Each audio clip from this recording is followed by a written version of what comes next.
Ravens quarterback Lamar Jackson is first eligible for a contract extension this offseason, and it really seems like both sides want to get something done. Now, Jackson did say the right thing and says he's more focused on winning a Super Bowl than the contract extension, but you would have to think, based on stability reasons, that Jackson wants to get this extension done. Now, Lamar, with the help of his mother, funny enough, have been in contract negotiations with the Ravens all summer, and I do think something gets done, but I do think the Ravens would be smart to hold off just a little longer. And I'm not saying don't extend Lamar Jackson because that's a bad idea, because this guy's a top 10 quarterback in football. He's 24 years old and has a chance to get better, and I do think playoff success is in his future, but the Ravens can actually wait longer and not have to make that commitment just yet. So first off, what does a Lamar Jackson extension look like? I mean, Dak Prescott, who's kind of around that same tier of quarterback as Lamar Jackson, I do think Jackson has more upside, but Prescott signed for 4 years, $160 million with $126 million guaranteed and a $66 million signing bonus. Now for Prescott's cap hits, it's a $22 million cap hit this year, 33.2 next year, 2023 is $44.2 million,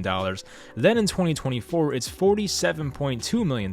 Now after 2023 season, if Prescott does not play well or gets injured, the Cowboys can get out of this contract for $26.4 million in dead cap space, but as you can see, it's a very big commitment to extend the quarterback like this. Now aside from the obvious reasons of the risk involved with extending a young quarterback, here is a big reason why I think the Ravens should wait. They have 5 years of Lamar Jackson under team control, and here's why. They have the 4th year of this rookie deal in 2021, then the 5th year option in 2022, they have a franchise tag potentially in 2023, a franchise tag in 2024, and a franchise tag in 2025. Now 3 franchise tags are the max amount you can use. In 2026 he would be a free agent, but I'm sure it will be resolved by that point, obviously. So my point is, if you have 5 years of team control for Lamar Jackson, what is the point of rushing and extending him right now? Now of course, with Lamar's playing style, there's a chance for injury, there's a chance he never develops as a pocket passer as well, so if they sign him for about $40 million per year and find out 2 years down the line that he's not worth it, the Ravens will be in trouble. And maybe by now you think I'm crazy or I have some type of agenda for Lamar Jackson, but this literally happened in 2016 with 2 of the top quarterbacks taken in that class.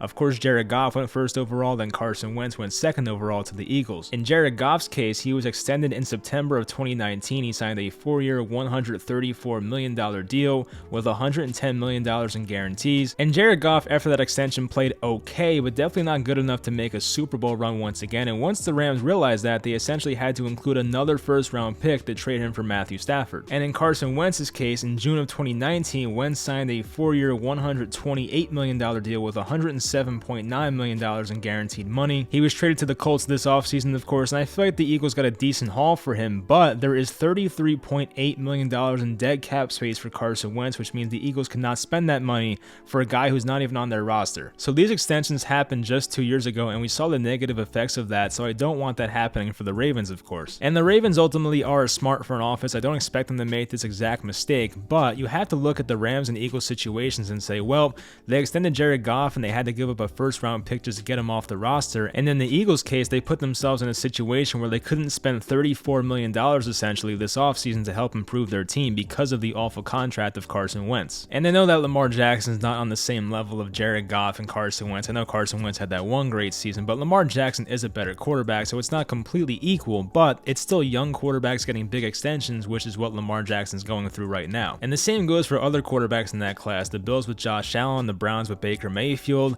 What is the point of rushing it? We saw Josh Allen had a breakout year 3. He looked like an MVP candidate, but he has not done it for 2 years in a row. You might as well see if he can do it again to make sure he's legit. And the same thing with Baker Mayfield, a guy I really like, by the way, but Baker had a really good first year, a down second year, then played very well in year 3. Why not see if he can do it again? So when it comes to these young quarterbacks, I do feel that patience is a virtue with these contract extensions. There's no point in rushing it. Once again, the Ravens have 5 more years of team control for Lamar Jackson, essentially. There's no rush here whatsoever. And really, if the Ravens wait, it's a win-win. If Lamar Jackson plays like an MVP, okay, you're going to pay him a ton of money either way. If Lamar Jackson gets hurt or just declines in his play overall, you don't have to pay him as much money, or you can move on possibly. But as I said, in the end, I do expect Lamar Jackson to get an extension very soon, and I do think Lamar is a good player. I don't think it's a bad move, but I do think waiting is the right thing to do. And I'm not a Lamar Jackson hater. I actually rooted for him in every playoff game he's been in so far. I hope the guy has some success over his career, because I do think coming into the NFL draft,